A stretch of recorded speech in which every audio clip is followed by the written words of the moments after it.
Hello and welcome to episode 22 of the CPRW podcast. My name is Colin. We do Colin's Punk Rock World and CPRW Records. Before we get going, and I just want to, this is the first podcast we've recorded since the blog went on hiatus, and I just wanted to say a quick thank you to everyone who sent really nice messages to us when we announced that.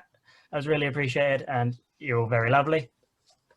So this is the third edition of our album club series. We're joined by Dan and Lara once again. Oh. And also a special guest, Kevin Cameron of Nelson Savage and Paper Rifles. And also he does Anti-Manifesto, which is based in Edinburgh, which is a record label and DIY punk promoter. So busy man. Yeah, well, not right now, but yeah. Oh, Kevin's also just started his own podcast, I think, with John from Paper Rifles. Yeah, so it's myself, John, and Pete from Nelson Savage. So we've got a new monthly radio show on In Your Ears Music, and it kind of doubles as a podcast as well. So yeah, it's fun times. Yeah, you actually play music in it and all that kind of fancy stuff that we don't do. Yeah, I don't know how they get away with that, so... that's part of the reason I haven't tried. I mean, I'm sure it'd be fine if it's just a load of DIY bands. I'd be thankful, but that's part of the reason I haven't tried to put music in this, because getting permissions and stuff, it'd just be long. Yeah. Right, so we're doing album club today. We're doing the year 2000 because that's what Dan picked from winning the last episode. Anything else I need to say about this? We picked. At the end, we're going to pick our favourites, and I'm very conscious to say favourites rather than best, because obviously music is subjective, and there's no right or wrong answer. It's just what you like more than something else. But yeah, so today Dan is going to start us off with his choice. Yeah, I have picked. Yeah. What? Yeah. What was that? I was very excited. I don't know. It's just I've been looking forward to this week.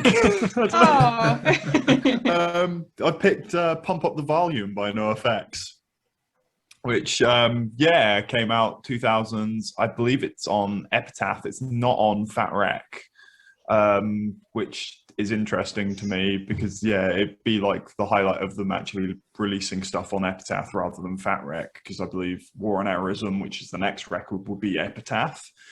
Some of the stuff that I really like about Pump Up the Volume, I just think it's like peak NoFX. Like the comedy is all there, the songwriting is so tight, and it's aged really, really well production wise. Like every song just feels like punchy, and you could still listen to like Dinosaurs Will Die or like Louise, Stranger Than Fishing, like Pharmacist's Daughter, and it all just hits the same. It's got the perfect sort of balance of those NoFX harmonies where you get that sort of in the back, and it like really just sounds lovely.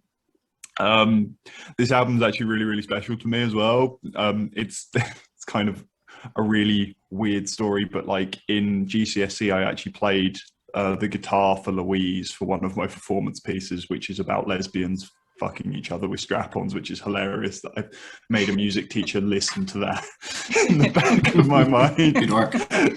So I always think about that, and it's I'd say like My Vagina has aged kind of badly with a lot of the trans stuff that's come out, but like I'd say it's not as aged badly as some of the other stuff from the 2000s, and like none of it's offensive, but not in the way that it like plays on something trans. But yeah, that's probably not my argument to have. But yeah, I just really like the songwriting on it. I think Pharmacist's Daughter is hilarious, basically saying I'm dating a girl because she can get me drugs, which is funny. And yeah, it's Pete NoFX. I really like it. Yeah, I think you nailed it there, Dan, with like it being just a straight up sort of punk rock record. I read briefly and I think it was like an interview or something that kind of Fat Mike had said about the album, where he kind of points out that there's kind of like no ska, no reggae sort of on this, none of that kind of influence on the album. It's kind of, and I think that kind of, it just makes the album work really well together as it just being like a punk rock fast album. And I think as well, like you were on about with the songwriting, I know like Fat Mike can be a bit of a Marmite character. I think people either love him or hate him because he is like quite controversial. I love him, and I think he's just one of the best songwriters. I think he's so funny, he's so clever, and he can write about things that can be quite controversial, but I think he can do it quite. He does it in a way where I don't feel like he's always kind of taking the piss. It's more of a commentary, and I think he does that quite well. Also as well, I think this album's got great artwork. It's like really iconic. The colors are amazing. Just is perfect for the time as well. But yeah, I agree with you. It's great songwriting, great music. Yeah. Yeah. Do you want to go, Kev? You can go. Yeah, I'll go. Yeah, I hadn't listened to this album for a long time. I was kind of worried about how it would hold up, and when you mentioned the production, I think it sounds amazing. Like I think it was Ryan Green that did it. I don't know how much more work they did with Ryan Green because he also had some of the other stuff and a lot of Fat Wreck. Yeah, it's really punchy. Like the harmonies as well, because looking at the liner notes, and it's like I kind of forgot that it's Spike from Me First Gaming Movies that does all the harmonies. It's like he's such a good singer. And yeah, and like because this has a whole like a year spot for me as well because this is the year I first saw NoFX in the year 2000. So this was the album that they were touring on at the time. So yeah, I was glad this was brought up because it was nice to listen to it again for the first time in a while. Yeah, I don't think I'd listen to this album that much. I'm a NoFX fan, but like I have this joke with he who shouldn't be named because we always talk about him. But what I was saying with like NoFX vinyls, I always say you only need 3. You need the Decline at Red Rocks, and Greatest Hits. And that's it. So I haven't listened to. I know the hits from this. I hadn't really listened to the other stuff that much. But there's like. I really enjoyed What's the Matter with Parents today. I thought that's quite a really good sort of song, with just the theme of it. And that's probably what he is now as well. Like, he's probably that parent. Yeah. And I thought Clams Have Feelings Too was quite interesting because I might have misinterpreted it. It seemed like a song basically about vegetarianism. I don't think he is a vegetarian. I might be wrong. He's not. So there's a song on Liberanimation about vegetarians where he basically says that he hates vegetarians, but it's the one NoFX song he says he can't stand behind because he's like, I was completely wrong on that account. So I think this is like a going back on that in future and basically saying that, yeah, you can't eat fish and be a pescatarian because like fish basically do have feelings too. Yeah. There we go. That's a thing we've learned. Yeah, I also like the opening track was like, which I haven't written the name down for, but the opening. Now for something completely similar, is that right? Yeah, that's the one. one. Just essentially a massive joke about how this album is going to sound the same as the other albums, and like name check Linoleum, which I thought was quite good, considering the album they've released this year with like the new version of Linoleum in it. So it's the nice little Easter egg, I guess. Yeah, obviously Dinosaurs Will Die is one of NoFX's best songs. Themes always makes me laugh. I like when they play it live. I don't think they do that enough anymore. And Bottles to the Ground, I think, is one of those songs I forgot how good it was. Yeah. And as I say, the production, Ryan Green, I think that era produced all of the best albums from that era of punk rock. So obviously he's on this. Does he still produce, do you know? Anyone send anything by? I mean, he must do because it's his job. But I can't remember the last time I saw an album that said like produced by Ryan Green. Everything seems to be Bill Stevenson now. Yeah. He's took Ryan's job. Yeah. So that's my thoughts on Pump Up the Volume, I think. It's interesting that you say like the Decline is like the peak NoFX record because I feel like the vibe I got listening back to it is like this is the most NoFX record that's like the Decline. Like some of the bits and some of like the like writing and some of the bridges sound really like the Decline. It's like the groundwork for the Decline is in this record, I found. Yeah, the Decline was 99, wasn't it? So yeah. It really feels like they took the same energy from the Decline and kind of put it into that. I wouldn't be surprised if some of this is written way before the Decline, and then they were writing the Decline at the same time. Maybe one day we'll get Fat Mike on this and we'll ask him. Yeah.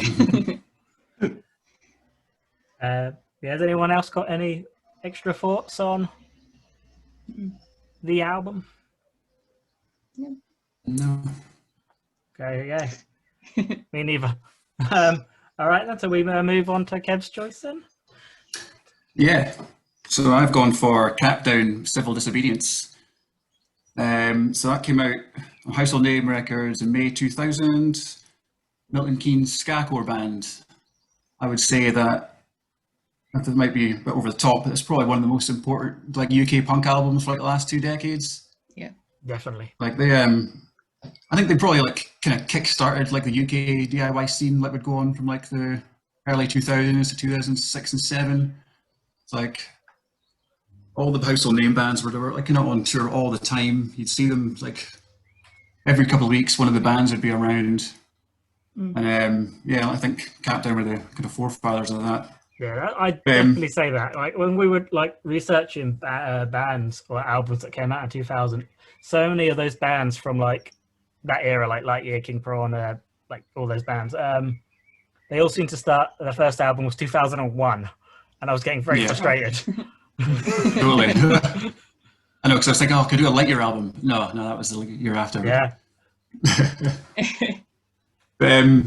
So like this album was a total game changer for me as well, because like up until that point I've probably been listening to like mainly just kind of American pop punk. Then I think I read about Capdown in like Big Cheese magazine, and it's like, oh, this band sounds pretty interesting. And I got the album and it came out, and it's like, wow, I don't think I'd heard anything like that before. So it's like proper like the first couple of songs are like total rage and hardcore. It's like there's no ska in it at all. So it's like you kind of forget that they are probably as much a hardcore band as they are a ska band. Yeah. And and like the lyrics as well. Like it wasn't just like songs, like throwaway lyrics about like songs about girls and like that. They were like so politically minded and like socially aware about things. Well, and like their name, like Capdown's like capitalist downfall. Like, I think that's what it's short for. So going from like the rage and hardcore to like then Ska Wars is song 3, and it's like that's classic Capdown, isn't it? Yeah, I really love the flow of this whole album. Like when they like you say, it starts raging, and then they squeeze in like dub number 1 between 2 really fast tracks just to like mellow out a bit before just going hard again for the rest of the album. I think dub number 1 was always it's a skippable track for me. It's all right. I quite enjoyed the rest. Yeah. And then like Cousin Cletus, like that's just another Capdown song. Like I guess like their influences as well, because you can kind of listen to them. You can like there's Link AT and like Against All Authority kind of sounds, but like it's so British as well. And I think that was like the main thing you take away from Capdown, like and going forward, like influencing bands like Five Knuckle, who are probably more of a hardcore band. They had a little bit of ska as well, and I think one of the first times I saw Capdown would have been with Five Knuckle, so it makes sense that they were doing a similar sounding. I love this album. Yeah, like I was like, this is one of the ones I debated picking, but then I kind of like I never got massively into it, because I think when I first heard it, like obviously because of the vocals and the hardcore side of it, I wasn't quite, I think, musically developed enough yet to be ready for that. Yeah, and I get that. Like even like I listened to it last night, and I had the lyrics up, and I still can't understand a word. I couldn't follow the lyrics because I just can't understand Not at all. what's going on. Yeah. But the energy and like the ferocity of it all, that's what takes you through the album. Just all that energy of it, I really enjoyed. Yeah, it's almost like the energy is just they give off when you see them live as well. That you can get that on the record as well. It's funny that you both mentioned that it seemed around that early 2000s time, especially with the household name bands where they'd be touring all the time. I've written down here that seeing Capdown was kind of like a rite of passage. Like it's like I feel like I saw them every weekend. They were always touring. And yeah, they're definitely, I think they were probably one of the strongest, if not the strongest ska punk band from the UK, but probably one of the strongest bands from like the UK scene at the time, I think, as well. I remember sort of in the mid 2000s and stuff, when I was old enough to go out clubbing and not get kicked out for being underage. There used to be a alternative night in a club here called Face Off. But this was like around the time when, like sort of like that mid 2000s indie stuff got really popular. So there was like a lot of Arctic Monkeys and stuff around that time. So that would be playing like all the time in this club, and I wasn't really into it, but there was always like a 10-minute window where the DJ would play ska, and Ska Wars I would be on after like Real Big Fish, but they'd always play Ska Wars, and it would always go mad in there. So I don't know why they didn't play more ska, but yeah, that's kind of like one of my really good memories of Capdown. It's just listening, like having them played in like this club that always plays indie music. I thought it was pretty cool. Like Capdown got. Oh, go on, Kev. Go on. So like Capdown, they got really popular because I remember like seeing them at like really big gigs. Like they were doing like it was almost a co-headline tour with 100 Reasons, and like the crowd were more receptive to Capdown than they were 100 Reasons at the time, and like 100 Reasons were the major label band. So it's, that's awesome. The interesting thing that you say, Lara, is people going crazy for Ska Wars. Ska Wars is the song that when somebody says UK ska, I hear in my head.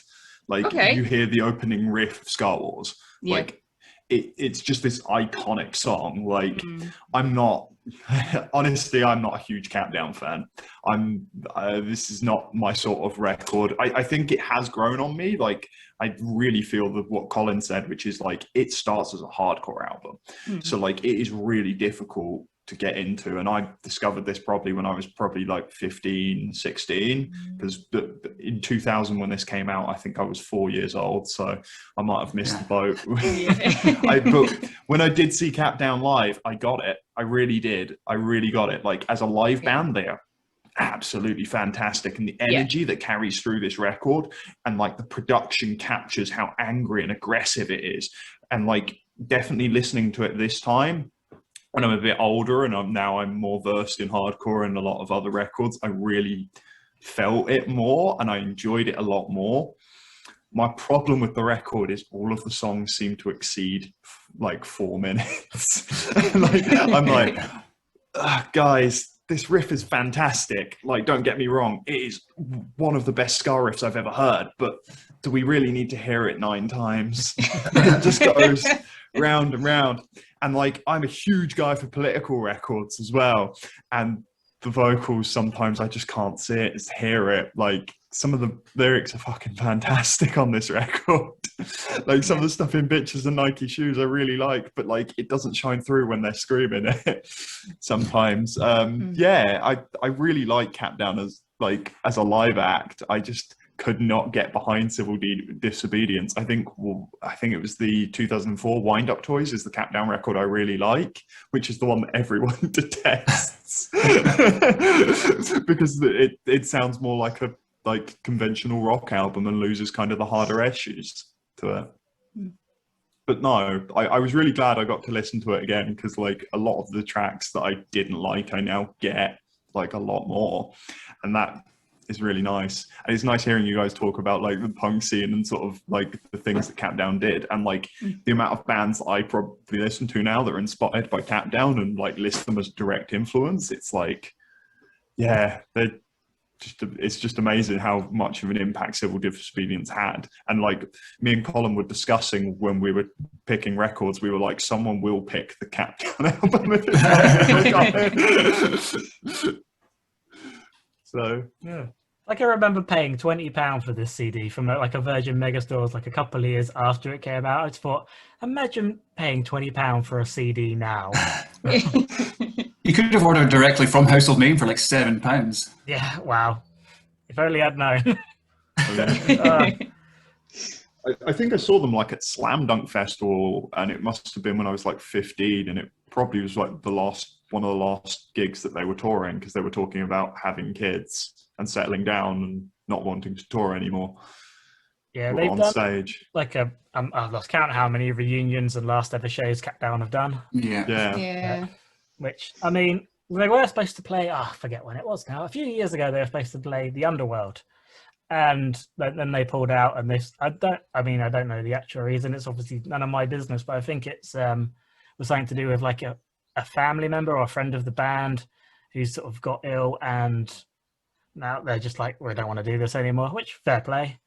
It'd be always nice if they change their mind, but obviously they shouldn't be pressured into it. But yeah, but I think their influence, they will think they will forever live on in the UK ska and sort of punk scene. Yeah, always for be sure. fondly remembered. And I think like Scar Yes. Wars as well. Like, I think that's just one of the great ska punk songs, not just in the UK, like worldwide. Yeah. I feel like if Yeah. you ask an American audience like a Capdown song, they'll be like Scar Wars, or even like a UK ska punk band like song, they're Scar Wars. Yeah, I read that apparently the Enemy had this this album in as the top 100 albums of the decade. So that's pretty impressive. It's not that, well, I say impressive. There's so many albums, but not to kind of talk down on the album, because it is a really good album. But when I read that, I was like, oh, okay, that's pretty cool. Yeah. So yeah, they went pretty far, I guess. Yeah. They're a ska band as well. That's amazing. Yeah, that's kind of more of the thing. It was like less so much like, oh, it's a kind of a household name UK scene band, but more like a ska core album made it into the top 100 of the decade. I'd imagine most people reading the NME would see that and go, ugh, as well. Yeah. I mean, Yeah, well, that's it. I was thinking the audience, like it's an interesting, interesting one to put on. Yeah. I mean, not now. Scar's cool again. Again, was it ever cool? I don't know. Is it cool? I mean, to me, Scar. I've got a Scar tattoo. Like I love it. But Are you like, projecting again, Colin? To me, this is not like I don't go too much of like a rant on this, but like I keep seeing, because everyone getting really excited about Scar again because of like obviously Jeff Rosenstock released the album, all the stuff Bad Times are doing, but in the UK, like I mean, Scar was obviously never massive, but there's always been scenes. It's like it never kind of went away. It obviously got smaller. Yeah. So I get a bit like, oh yeah, Scar, great. It's like it's always been there. Mm-hmm. Yeah. Stop jumping on a bandwagon. it bugs me.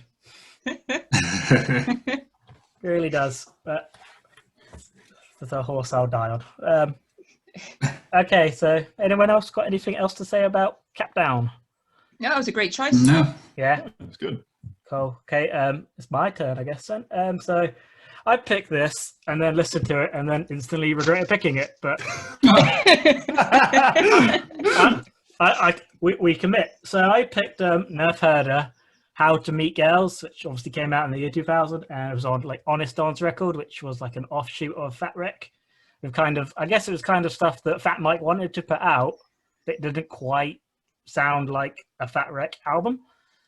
So, like, not Honest Ones had stuff like Squirt Gun and Teen Idols as well on the first Mad Caddies album, and loads of cool stuff. Limp, I think, were on Honest Ones as well. Yeah, so if you don't know like Nerf Herder, like I sort of would describe them if you got like a Venn diagram and you had like Descendants in one side of it and then NoFX in the other, and in the middle you'd find Nerf Herder with like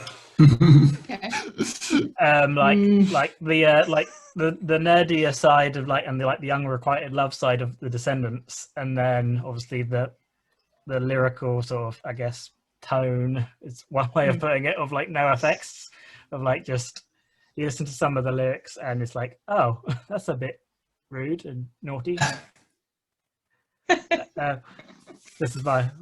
This is hard-hitting journalism. Yeah, I was talking to my friend yesterday, he who shall not be named, and he was sort of saying they're like a thinking man's Blink-182. That's a stretch. Yeah, Paul. Yeah, Paul. And we've got the running out of time thing, so I will talk more about How to Meet Girls in a second and do a quick advert before we get chucked out. Yeah, so I did an exciting thing this week. I brought gig tickets. Oh, Yay. what did I buy a gig ticket to? I brought 7 sets of gig tickets, and I'm going to tell you about them now to try and sell some more for some people. So I brought tickets for King Punch with 3DBS Down, The Toasters, Sponge, Andy B in the World, which has also got Cartoon Violence, Sledgehammer Hazard, Rochambeau, and Filthy Militia. And then also a ticket for Frosty and Sleeman's birthday. Frosty is the lead singer of Filthy Militia. Their birthday party, which was supposed to be last year, is now in November, I think. Could be October, somewhere. But that's an all day at New Cross. It's featuring Easy Dread, Boldhead and the Dreads, Lawrence Crow, and lots of bands to be announced. And they're all for the New Cross Inn, so go on their website and buy some tickets from them. I also brought a ticket for Fishstock, which is happening at the Exchange in Bristol. All day put on by the lovely Trish Fishlock. And so far on that's got JB Conspiracy, Aerial Salad, Bobby Funk, Toodles and the Hectic Pity, Redeeman, Babaluk, Adacop. I don't know how you pronounce this band's name. Is it Live Do Nothing or Live Do Nothing? Any idea? Live Do Nothing, I think. Is it? Maybe. I don't know. I'll find out when I see them. Gimmick, Luna, which is Hassan from Triple Sunday's new project, and Petty Treason, which is Fishlock's sort of new band he formed just before lockdown and then never got to play any gigs. Yeah, so that's happening at the Exchange in September. And tickets for that are only £10, which is absolutely ridiculous. And they should definitely charge more than that for that. So Fishlock, if you're listening, put your prices up. People will pay. Support DIY music. And the last one, I get a ticket. Get a ticket. And the last one is a Random Hand with the Filaments, Just Say Nay and Risky in the Ridicule, which is happening in like January 2022. It's ages away. That's happening at Islington Academy, North London. Sounds good. So yeah, I've been buying gig tickets. You should all buy gig tickets too. If you come to them, come say hello. And I'll be awkward and shy because I'm rubbish in real life. Yeah, okay, that's really long gig advert out of the way. We'll see you in a second for part 2. Right, welcome back to episode 22, third episode of Album Club. I am about to try and say why How to Meet Girls was a really good album in 2000. Like I was saying that like the Nerf Herder's sound was kind of a cross between Descendants and NoFX. And yeah, let's say it hasn't aged well. Looking at my notes, and there's nothing here that's defending it at all. So I don't think I'm winning this, Reek. Like I wrote down some of the questionable lyrics. If we start with the negatives, and then I'll end on the high. That's my plan. So in the song Courtney, which is obviously about Courtney Love, so we've got the lyrics: "You bared your soul, you showed us your hole," which is just wonderful. And and then there's another one in that same song: "I hope I'm not out of place, Courtney Love, sit on my face." Sorry for everyone listening to that. Yeah, so I can't imagine this being released now and there not being a complete uproar. I think on later Nerf Herder albums, they did kind of, the tone kind of changed a bit and it wasn't quite so graphic. Yeah, there are lots of songs about like unrequited love and being a nerd. So I'd assume like it's like a lot of teenage boys and me as probably a, 2000. I didn't listen to this in 2000, but we'll pretend I would to make me feel a bit better about myself. So in 2000, and I was 14, this would have really hit home with me of sort of someone who can't get girls and like nerdy things. So I guess that's the audience they were aiming for. I don't know how old they were when they wrote it. I'd imagine older than 14. Mid-20s. Mid-20s. I mean, I think it's like a good like time capsule of like what that era was like though, with a lot of the lyrics and stuff.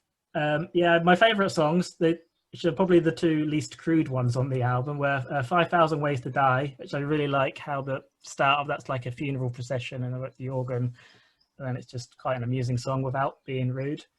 And then For You, which is just like really good energies, and I quite enjoyed the 80s references throughout the song, and it's kind of like, it's a nice love letter rather than a creepy one, which sort of, I think, what was it, a Pervert, I think is quite a concerning song. And what's the other one? I'm sorry for picking this and making you listen to it, by the way, guys.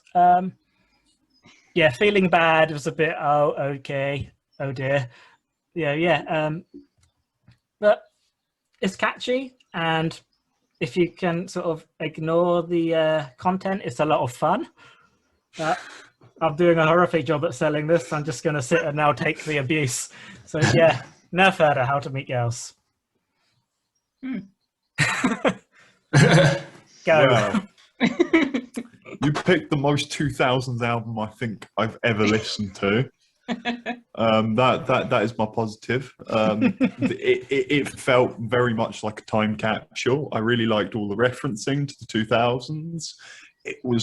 I actually had quite a lot of fun listening to it. Like, I think things like that are crude and just silly and immature, but they do make me laugh when I hear them. Like, I'm not gonna lie, I'm not gonna sit there stone faced and go, this isn't funny, because I did laugh at some of the really crude. I think there was like, he said like her lips looked like strawberry kiss or something. It was like a strawberry drink or something, just so he could rhyme it with dick, and I find that quite funny. It's just like, you've used that rhyme on purpose.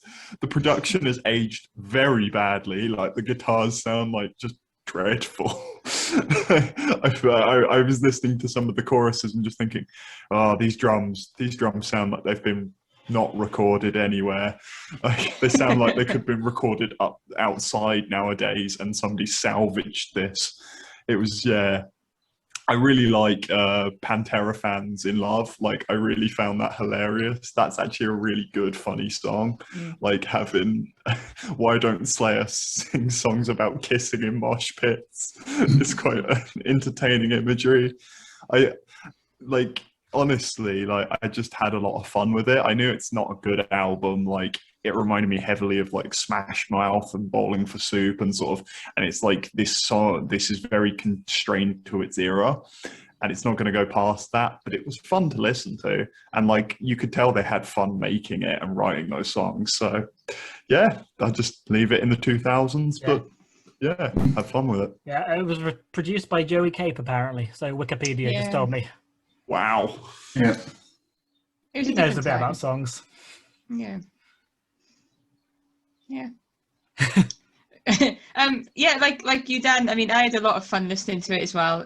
Obviously the lyrics they have not aged that well. I mean, you know, they're in good company writing songs about courtly love. You know, Foo Fighters have done it, Smashing Pumpkins have done it, so I suppose there's that. And yeah, it's just of its time. It was like I said, I thought it was fun listening to it. I thought it's really catchy, it's really funny, and I agree with you, Colin, on kind of the lyrics. How I guess Parry Grip wrote most of the lyrics. I suppose I find they're funny songs. And like you said as well, Dan, Pantera Fans in Love is like, that was my favorite one. Like, it's hard to eat when you're head banging. I just thought that was really funny. Like, just watching two kids with Pantera hoodies on trying to like eat food while they're like head banging. And also like in Swansea as well, metal, and for some god awful unknown reason, Pantera is massive here, or they were massive here. So that was kind of like extra funny for me to think of when listening to it. But yeah, I thought it was fun. It's not one that I would choose to listen to again. But Parry Grip is actually a really good musician. Like, he does a lot of stuff on his own like YouTube channel. It's mostly like kids kind of songs and stuff, but and like quote unquote meme culture kind of stuff. So I think he might have kind of redeemed himself a little bit with that. But I think it was fun. I was laughing to it and then kind of like enjoying the sound of it when I was driving anyway, so listening to it. Yeah, it's all right. All right. It's all right. Yeah. You've all nailed it. Like, I remember buying this album when it came out. I was like 16, so I am like the prime target for this band, like in the year 2000. And yeah, like lyrically, yeah, it's not the best, but like, I'd say some of the music holds up pretty well. Like, there's kind of geek rock, Weezery elements and stuff, and like I think my favorite song was probably She's a Sleestack, which is kind of the most different one on the album. It's kind of like kind of new wavy kind of synths and stuff, which are a bit annoying at first. So I don't know, I quite like that one. But yeah, don't think I'm going to revisit it that often, to be honest. But it's nice to listen to it again, though. Yeah. I did brings back some memories. Spend a bit too much money to get this on vinyl. And I enjoyed it massively because it's a nice walk down memory lane, but it's not one if you got visitors you'd put on. Depends who the visitors are. Yeah, I would point out like all of the songs are like obviously jokes as well. Like he's obviously poking fun at himself as well, like mainly, which is quite a nice sort of like it sits where it is, and like you can nobody's going to pull them up on it like in future and go, this is outrageous that you said this, because it's all obviously jokes. And just leave it there. It's like because the album before this was on a major label. Well, it got reissued on a major label, so I was kind of thinking, maybe did the major label hear this album and think there's no chance of putting this out? We can't put out lyrics about corn you love sitting on your face. I'm sorry. Because they did the theme tune to Buffy, so I'm going to assume that like I kind of thought that that maybe get a bit more popularity for them, but this album might have killed their popularity. The album afterwards, Welcome to American Cheese. American Cheese. That's my favourite of their albums. So if you could have picked that year down, I wouldn't have had to defend myself so much. But maybe if you picked a better album, you could have picked that year. Not to have an argument and fire you on air again. But, the year 2000 was an awful year for music. There was so few like really great albums that I don't know if bands just been touring a lot in that year instead of like recording and writing songs, but I really struggled to find albums I could really passionately talk about on this podcast this week. Things we've learned, 2000. Bad year. Apparently, maybe this is what the Millennium Bug was. And I did just on Wikipedia. They've got a quote from the AV Club, who I guess reviewed it at the time, and said, "Hard to Meet Girls is as melodically forgettable as it is lyrically hard to stomach." This is what choice, Colin. I feel like I smashed this. I think we'll move on from Nerf Herder, thankfully, and go to Lara's choice. Okay, cool. Okay, so when we had the year through was 2000, this was straight away the choice that I wanted. So I picked Borders and Boundaries, Less Than Jake. I'm not going to cover too much about like the whole like background of the album, because I actually listened to a Talking Records podcast episode about the album, and Kristen Meigs is on it talking about the whole production and the recording of the album as well. So that's worth listening to after everyone's finished listening to this. Go on to that one. So this was actually Less Than Jake's first release on Fat Wreck. They were initially signed to Capitol, and whatever happened with that, they decided then to bring it out this particular one out on Fat Wreck.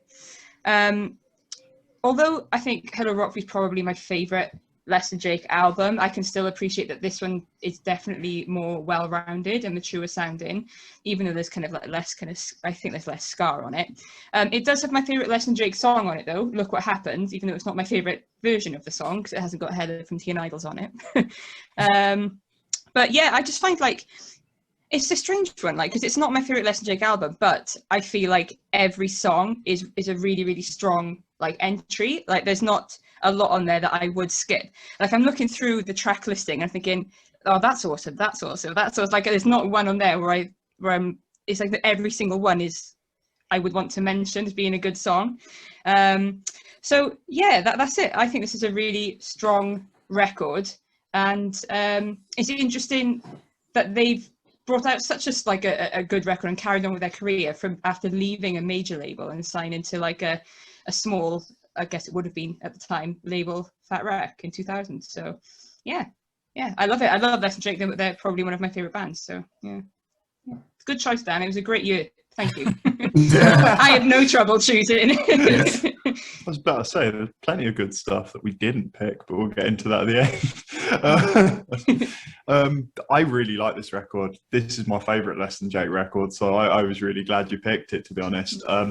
There's the thing about Fat Wreck, I don't know if I've mentioned it before, but usually a band's first Fat Wreck album is their best album. because Fat Wreck throw everything at your production for it. So Okay. it's like the best produced album you come out with. And it's usually then there's also the Fat Wreck Curse, which is your second album, or Fat Wreck is not as good as your first. But this is like absolutely fantastic, so well rounded. So like every song, like it's not skippable. Like with a lot of the other like earlier Less Than Jake records, I find there's like a lot of hit or miss for me. Like there's definitely less standout songs on this, but it's just all so consistent, and I like really like Malt Liquor Tastes Better. I really like Look What Happened, and like just every song is just feels perfect, to be honest. Like it's my favorite Less Than Jake record. Like it as you said, it's the more rocky Less Than Jake album. Like they dropped some of the ska elements for this, but yeah, I just really like it. And I do wonder why they took a step away from the major, but I'm guessing it's because they probably tried to get them to change some of this to make it more scarry, but they went with Fat Wreck, and I'm thankful for it. Yeah. Yeah, I really like this album too. Like this year, Less Than Jake's like when they started getting popular in the UK, because like I guess before that they weren't really known over here, because like Hello Rockview and stuff never came out on a major label over here. So when this came out, this was like they were on tour all the time over here as well. So I think I maybe saw Less Than Jake maybe about 5 times on this touring cycle.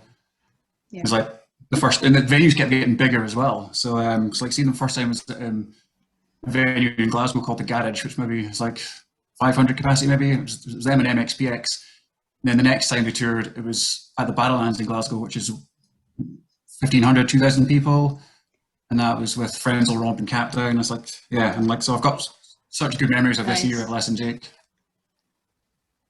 And yeah, like you're talking about like the songs, there's no skippable songs. I've listened to this like 4 or 5 times last few days, because I just forgot how much I actually really enjoy this album. And like you did mention about like the lack of ska, because I think there's only 3 songs that have any sort of like upstrokes on it, which is so strange for a band that always get lumped in as like a ska punk band. And this is pretty much a straight up punk album with horns, which is kind of what they describe themselves as. Yeah, absolutely. I've written that in my notes. This was like the album where they started to shift from like ska punk to like pop punk with horns. Yeah. Where they sort of followed on their career that way more.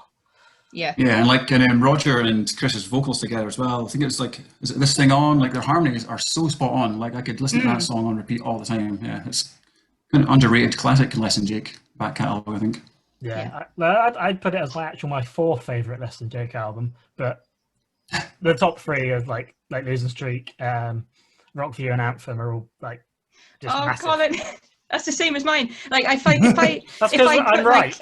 If I put Hello Rockview and Losing Streak as like one thing, because obviously it came on that kind of CD together, so I think maybe I can get away with that as being one, and then Borders and Boundaries gets in the top 3, but otherwise, it's top. It's my 4th. Yeah, I think Magnetic North is a really good opener with like the bass and then how everything builds, and that horn riff I think is one of their best they've done. Yes,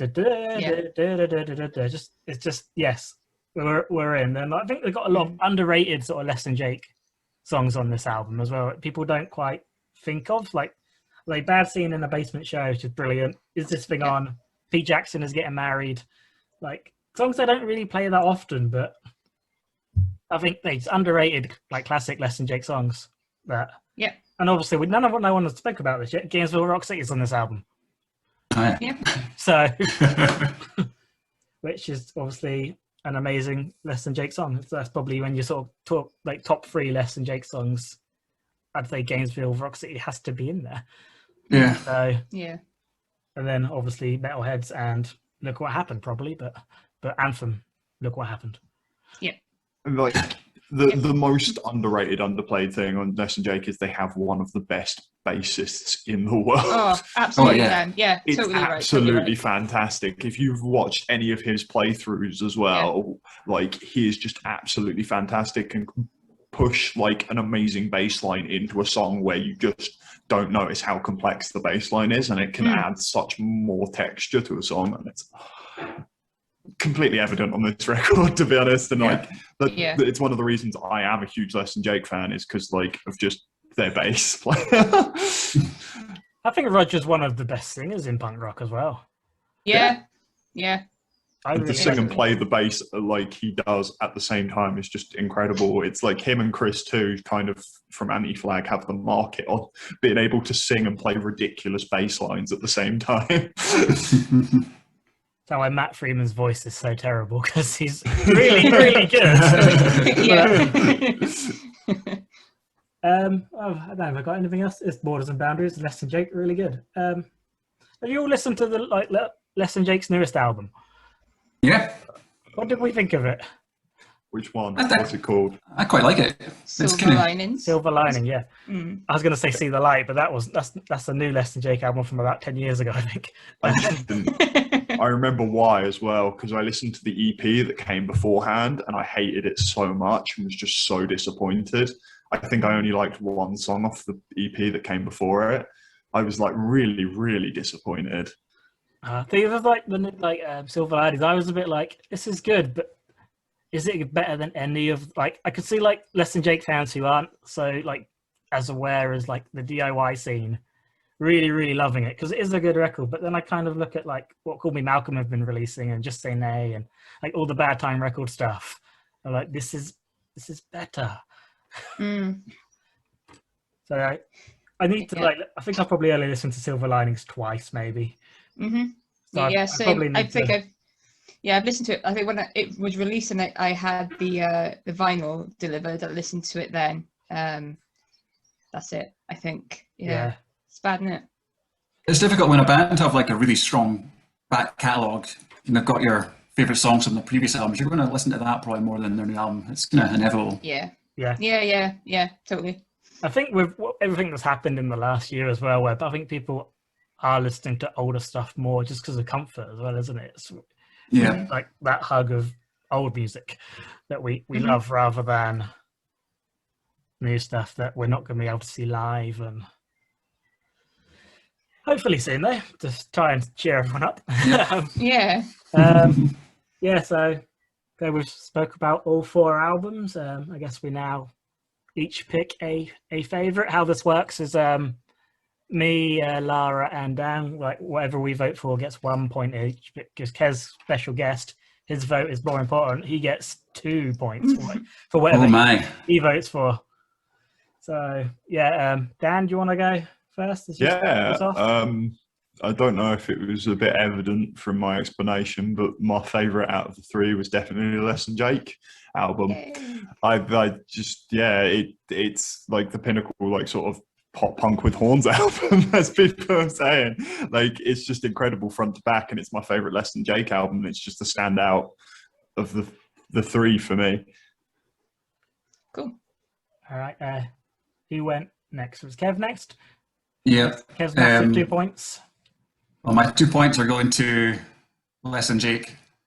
Yay. It's such a good album. It's such a joy to go back and listen to it because I hadn't listened to it for a while. It's like I said, I've listened to it like 4 or 5 times the last few days, and I probably will listen to it more in the next few days because it's just Yeah. really enjoyable. So good choice. I'm happy someone Oh, picked thanks. I It's mean, a solid album. Yeah, it's awesome. our votes now mean nothing, Clara. So vote for me. They won't affect this. I'm actually going to vote for Cat Down though, just because I think listening to it now, I realise how much I appreciate this album so much more than I did back then. And like I will like listen to it more, and I will actually try and follow along the lyrics and like get the messages as well. So I'm going to pick Cat Down. Cool. I'm torn between Cat Down and NoFX. What? Cat Down. Sorry, Carl. I mean, it's a total surprise. Cat Down because obviously I got so many good memories of being younger and first experiencing like going to gigs and finding out about like it's like DIY labels and things like that. But also NoFX because that's the album that kind of sounds like stuff that I used to listen to. I think I'm going to go with Cat Down, I think. Sorry, guys. It's an album I haven't listened to for a while in its entirety, so it was cool to listen to it again in full, because I do tend to just listen to like Cousin Cletus and Scar Wars and, you know, the big hitters. So that was awesome. Good choice. Everyone, actually. Cool. Even you, Carl. It's a good choice. Wow, thanks. That's very kind of you It's to say. So, no, Borders and Boundaries is apparently our favourite album of Yeah. 2020. So, Lara, you get to pick whatever year we do next. Please don't pick Oh, it. this is, Not 2000. Initially, I was going to go with 2010, but I think I might bring it a bit nearer. I might do like 2017, Cool. if that's okay. Of course, Yeah. Bit of a of weird. course it Yeah, is. cool. Yeah, that's cool. I was about to say 2000s and Aquabats released something, Alkaline Trio. You could have gone for the Bloodhound Gang with Hooray for Boobies, and that would have been like the better Nerf Herder record, wouldn't it? Nobody went for Hybrid Theory by Linkin Park as well. I was really surprised. I knew And- Glory self-titled was out as well that year, I think. Come Out Swinging by The Offspring came out with, Conspiracy of One, not Come Out Swinging, and Motor League, Today's Empires, Tomorrow's Ashes by Propaganda all came out in 2000. Oh. It was, Hmm. yeah. So did Sponge, Room for Abuse. But as much as I love Sponge, that's my least favourite of their albums. So that's why I didn't pick that. I do love Sponge, if they're listening, which is unlikely. But I do love you. Yeah, I struggled with this year, evidently. So, yeah. The next one we do will be 2017. I'm sure there's loads of great albums from that year. Mm. 'Cause I'll have like TPRW like stuff to go back on to look at, so it'll be easier. Yeah. What else we got to? Nelson Savage. They recently released a brand new video, which was very exciting, and had lots of celebrity Yeah. guests. Yeah, it was pretty cool. So like, so obviously like we've been putting on gigs in Edinburgh for like the last 18 years. We've obviously made a bunch of friends. So I was like, how are we going to cash in on these friendships? So I just like asked a bunch of people to be in the video and mime a part of the song. So like we got loads of folk to actually submit videos, like Mike Park from Asian Man, Jeff Rosenstock, Slingshot Dakota, like Fraser from Wrong Life, used to be Murder Burgers. You know, obviously people are closer at home, like Paper Rifles, Get It Together, Goodbye Blue Monday. Like Graham completely stole the show with that. So if you've not watched the video, please do, just for his part. So it was cool. Graham steals the show for everything, though. Yeah. But the video they put on Instagram the other day of just their new practice room. They look so happy. Yeah. I cannot wait for that album to come out. Yeah. I feel like I've been saying that for the best part of 2 years, but I feel like everyone has it that I don't have it, but everyone that has it keeps saying, "Oh, Dan, it's incredible. You're gonna love it when it comes out." he sent me some demos. Like it must have been 2 years ago now, and it's just so good. Like when they get this out, it's going to be ridiculous, and it should make them the biggest rock band in the world. Can I shout something out that I've been really looking forward to? Please do.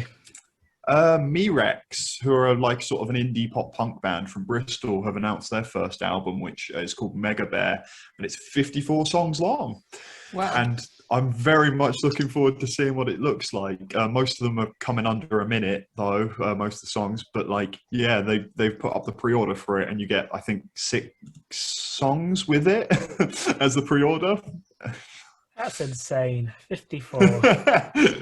I am not reviewing that.